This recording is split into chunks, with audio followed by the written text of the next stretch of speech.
And then on Sunday, the big one, Stamford Bridge, midday kickoff, exclusively on talkSPORT in the Premier League. Faye Carruthers alongside Clive Tilsley, the former Chelsea defender Scott Minto.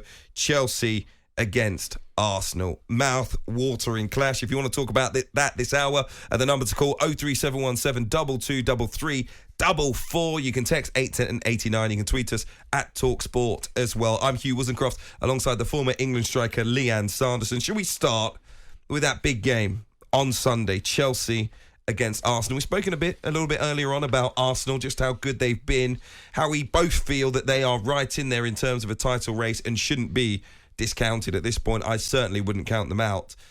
But if Chelsea lose this game, they will be 13 points behind Arsenal, and you might then be able to count them out of a possible title tilt. If they win the game and they're 7 points behind Arsenal, for me, they're right in it. It's a big game for Chelsea. It is, and I think obviously last weekend against Brighton, against his former club, he spoke a lot about it on the show, him going back there. And I think, in the audio, he just said the thing about Chelsea, when you're a club like this, you're one step away from a crisis. And it does seem that way. But I think with managers like Graham Potter, it's a completely different entirety managing, a Chelsea than it is a Brighton. And I feel like, obviously he's done a decent job of late. But I think at this point, everyone's talking about Man City are going to win the league comfortably. I still think Arsenal are going to push them. But I think it's going to really be hot. The top four this year, I think, will be even hotter than it ever has been. Because a lot of the focus for me sometimes has become on the top four, which I get because you get more money. But then at the same time, I want teams to be aspiring to get more, because I feel like in recent years, all people ever talk about is, you've got to get in the top four, we get more money. Okay, well, now you've got more money, now what? You need to see progression. So, but I'm looking forward to the Chelsea-Arsenal game. Aubameyang, playing against his former club. I kind of wish it was at the Emirates, because we spoke a lot about receptions on the show last week with Graham Potter. But, I don't think the documentary did Aubameyang any favours. But I'm a fan of Aubameyang. I like him. And I think, hopefully Graham Potter will start him. And it'll be interesting to see, because I feel like he will celebrate. I feel like he'll do what he's got to do. I get that feeling. I don't know that for a fact, but I have the feeling that he might. I think it will be a muted celebration if he scores. Yeah, I don't think he'll go all out. I'm not saying he's going to start doing backflips, but... No, I think he'll try his best to do, hold the hands up. Do you? He used to be the captain. I know. But... I think he does still understand that relationship. And it also, I guess, lays the ground for his reception going to the Emirates Stadium later in the season. So, be as polite as possible, and hopefully you get that treatment back. Obviously, if you score a hat-trick and you do a backflip, it's going to be the worst possible reunion. But look, I think you've raised an interesting point when it comes to Pierre-Emerick Aubameyang. We sort of had this conversation off air last night with Jay Bothroyd. We were sort of picking our combined teams. We never did it on the show, actually. We were just messing about during the break. And I put Pierre-Emerick Aubameyang up front in a 4-3-3 with Raheem Sterling and Bukayo Saka. But those two Chelsea players, Aubameyang and Sterling, aren't exactly lighting up the Premier League right now. Both very good players. We just haven't seen it yet so far, in glimpses, and that's about it. So were you putting Aubameyang over Jesus? Exactly. Okay. No, I'm not questioning you. I'm just wondering. Oh, no, but a lot of people will question me. Because I love Jesus. He's been fantastic. But I just said... He's scored in 7 games. Yeah. Aubameyang hasn't scored in 7. Jesus hasn't scored in 6, I think, right?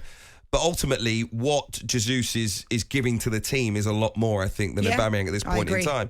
My argument with Jay was, in the 4-3-3, I think this is a dominant team. In a dominant team, when it just comes down to scoring goals, even though he's on a bad run at the moment, I'd prefer Aubameyang. As goal scorer. As a goal scorer, as purely as a goal scorer. Well, Jesus has never... he's a good player. I like Jesus, but you're right.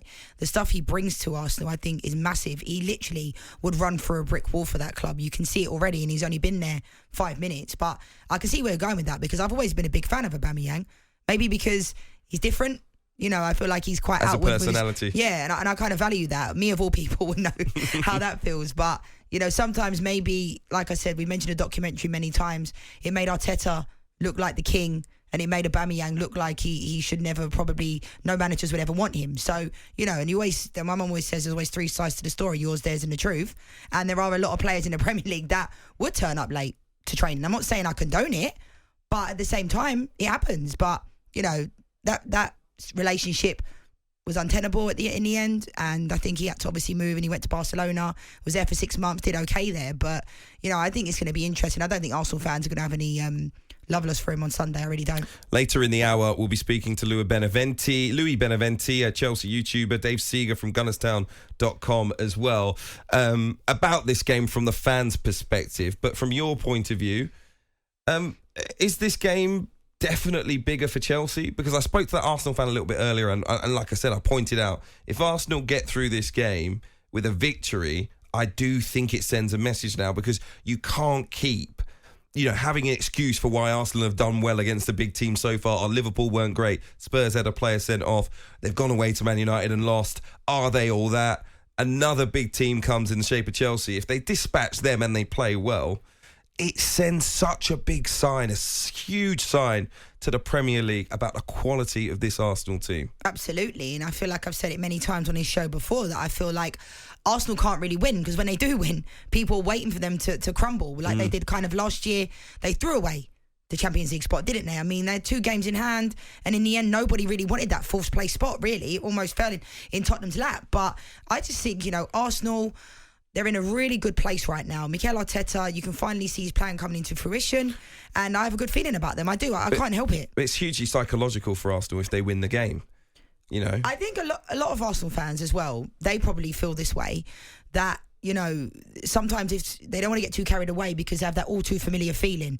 Do you know what I mean? Against Southampton, a lot of my dad's a Gooner, so a lot of Arsenal fans are thinking, we need to take our chances. Against Southampton, Jesus had about 3 chances and they need to be put in the back of the net.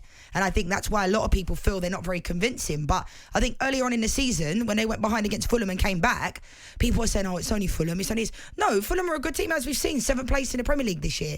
And I was one of the people that was questioning Fulham. I said they'd probably go straight back down. We had the same conversation about a year ago, whether Mitrovic would cut it in the Premier League, and clearly I was wrong because he's cutting it. And I'll admit when I'm wrong. It's the nature of the beast. This is a game we're in. We give our opinions, and sometimes they're right, sometimes they're wrong. But most of the times when they're right, no one wants to tell you. When you're wrong, they'll tell you. So, Fulham, they're doing well this year. They're flying, doing far better than anybody expected.